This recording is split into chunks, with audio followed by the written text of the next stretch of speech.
रामकृष्ण हरी. शुभ दुपार. कशी यूट्यूब फॅमिली? मस्तच असणार. मी पण मस्तच आहे बरं का. तर मी आज मस्त शेतात आलेली आहे. गहू वाळत टाकते. गहू काढलाय ना, तर मग तो गहू रोज वाळत टाकायचा, रोज संध्याकाळी गोळा करायचा आणि दिवसभर इथंच बसून राहते. कारण म्हणजे चोरीची काही भीती नाही इथं, पण हे कुत्रे आहे ना, त्याच्यावरून जात्या येत्या, सांडलवंड करत्या, मग पायाने पकडत्या. तर त्यांच्यासाठी मला इथंच बसून राहावं लागतं दिवसभर. तर संध्याकाळी गोळा करून ठेवते.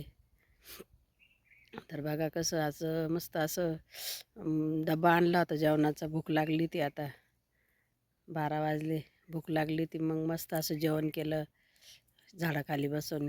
हे काय लिंबाचं झाड आहे बघा इथं. हे लिंबाचं झाड आहे. लिंबाच्या झाडाखाली मस्त अशी गार हवा आहे. मस्त जेवण डब्बा आणला होता. जेवण केलं, पाण्याची बाटली, पाणीपूर. आता बसली मस्त अशी हवामध्ये. तर कसं असतं शेतकऱ्याचं जीवन. जिथं जागा भेटली तिथं जेवायला बसून घ्यायचं. ढेकळामध्ये जेवण केलं मी. मला बसतासुद्धा येत नव्हतं. हे बघा हे कशी बसली मी. पूर्ण ढेकळं आहे. मला मांडी घालून पण नाही बसता आलं त्या ढेकळांमुळं. अशी खालीवर पाय, एक पाय कुठं तर एक पाय कशी बसली मी येण्यासारखी.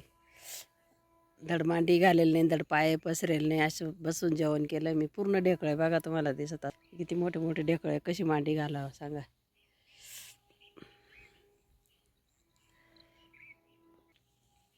असं असतं शेतकऱ्याचं जीवन. कुठं जिथं जागा भेटली तिथं जेवण करायचं, जिथं मस्त जसं पाणी भेटलं तसं पाणी प्यायचं आणि शेतातले कामं करायचे. असे शेतकऱ्याचं जीवन असतं.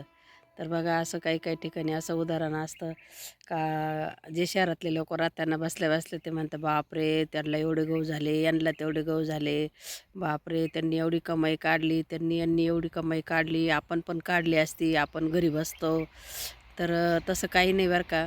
ज्यांनी कमाई काढली त्यालाच माहिती राहतं कमाईमध्ये किती कष्ट करावं लागतं. तसे घरात बसून कष्ट नाही होती बरं का. घरामध्ये आपल्याला थोडंसं गरम झालं तर फॅन लागतो, थोडासा कंटाळा आला तर चहा लागतो. परत चहाचा टाईम नसला तर मग काहीतरी चावम्याव लागतो, काहीतरी आणून खायचं, काहीतरी खात राहायचं. असं घरात त्यांचा टाईमपास राहतो शहरातल्या लोकांचा. तसं खेड्यातल्या लोकांना भूक लागो, ताण लागो, चहाची तलप येऊ, त्यांना त्याची काही सोय नसते बरं का. ते फक्त काम करत असतं शेतामध्ये येऊन, तेव्हा त्यांना एवढं पाहायला भेटतं. आणि कष्ट केल्याशिवाय काहीच भेटत नाही पाहायला. फक्त हे म्हणायला आहे मला. म्हणजे मी दुसऱ्याचे अनुभव नाही सांगत, माझे स्वतःचेच अनुभव सांगते. तर माझ्या शेतामधलं जे पिकं पाहता ना काही जणं, तर म्हणजे असं आता सगळ्यांच्याच शेतात पिकं राहते बरं का, त्याच्याबद्दल काही वाद नाही. पण जे माझ्या विरुद्धात जे असताना ते माझ्या शेतातले पिकं पाहताना ते म्हणत्या, म्हणजे माझ्यासमोर पण मी ऐकायला आलं, मला मागं पुढं पण बोलता का त्यांच्या वावरात कसं पिकलं, त्यांनी किती कमाई काढली, मग आपण पण काढली असती, आपण तर घरात बसलो, आपण हे केलं असतं, आपण ते केलं असतं. अरे करा ना, तुम्ही पण करा. कोणाच्या वाईट चिंतन कशाला करता, तुम्ही करा. कधी बी देवाकडे ही प्रार्थना करायची का, देवा त्याचं जसं चांगलं झालं त्याच्या मागं माझं पण चांगलं होऊ दे, नाहीतर माझं जसं चांगलं झालं तसं माझ्या मागच्यांचं पण चांगलं होऊ दे, अशी देवाकडे प्रार्थना करा. पण अशी वाईट विचार कधी करू नका का त्याचं कसं झालं आणि माझं कसं नाही झालं, मग मी केलं असतं आणि मला भेटलं असतं. अरे घरात बसून नाही होतो. घरात बसून काहीच होत नाही. खूप कष्ट करावं लागते शेतकऱ्याला, खूप कष्ट करावं लागते. त्याला कष्टाशिवाय पर्याय नाही.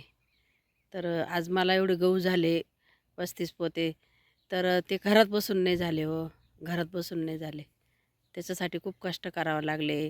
त्याच्यासाठी 50 फोन करावा लागत आहे, याला फोन, त्याला फोन.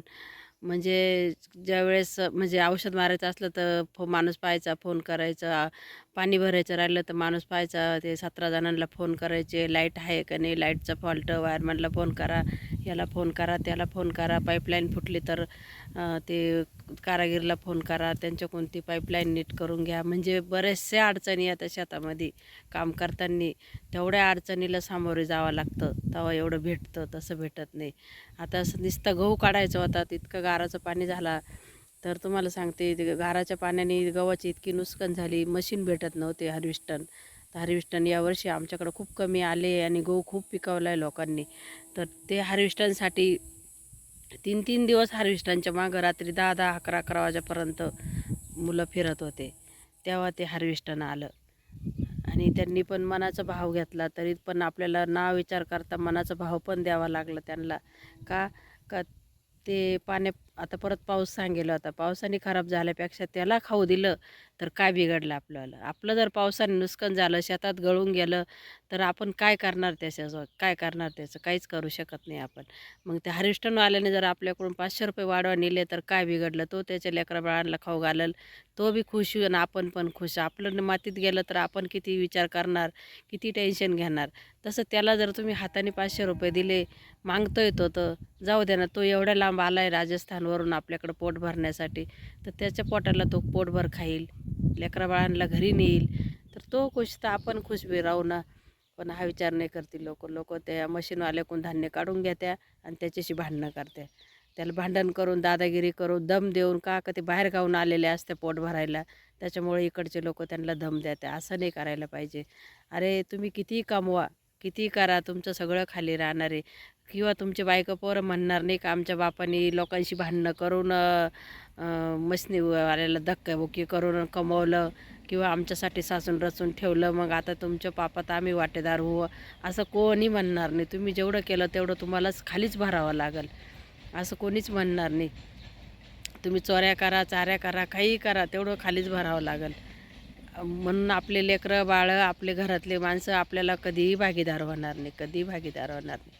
का ते म्हणणार नाही का तुम्ही माझ्यासाठी एवढं चोरून आणलं, का माझ्यासाठी एवढं मजुरासंग भांडणं करून आणि मजुराला 2 पैसे कमी देऊन कमवलं, मग आता तुमच्या दुःखात आम्ही सहभागी होऊ का तुमचं काही वाटून घेऊ, असं कधीही होणार नाही, कधीही होणार नाही.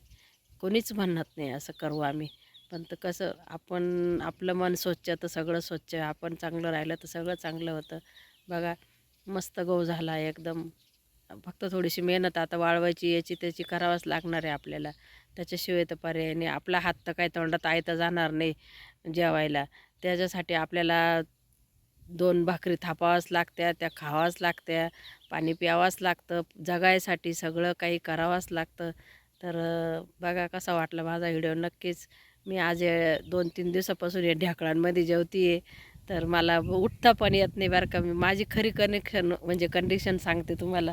माझे इतके गुडघे दुखते आहे ना, मला पटकन असं उठता येत नाही गुडघ्यानी आणि खाली पण बसता येत नाही पटकन. तरी पण या पोटासाठी आणि हे आपल्याला हे धान्य आपण आज जर कमवलं तर आपण वर्षभर आनंदात खाऊ आणि आनंदात राहू. आपल्याला वर्षभर टेन्शन राहणार नाही. असं घरात खुर्चीवर बसून, पलंगावर बसून आपल्याला कोणीही आणून देणार नाही. दिलं आहे आणून तर ते सगळं उचललं, 2 दिवस खायचं आणि तिसऱ्या दिवशी संपून जायचं. मग त्याच्यापेक्षा आपलं स्वतःचं कष्टाचं खूप खूप भारी. तर कसा वाटला माझा व्हिडिओ नक्कीच कमेंट करून सांगा. रामकृष्ण हरी.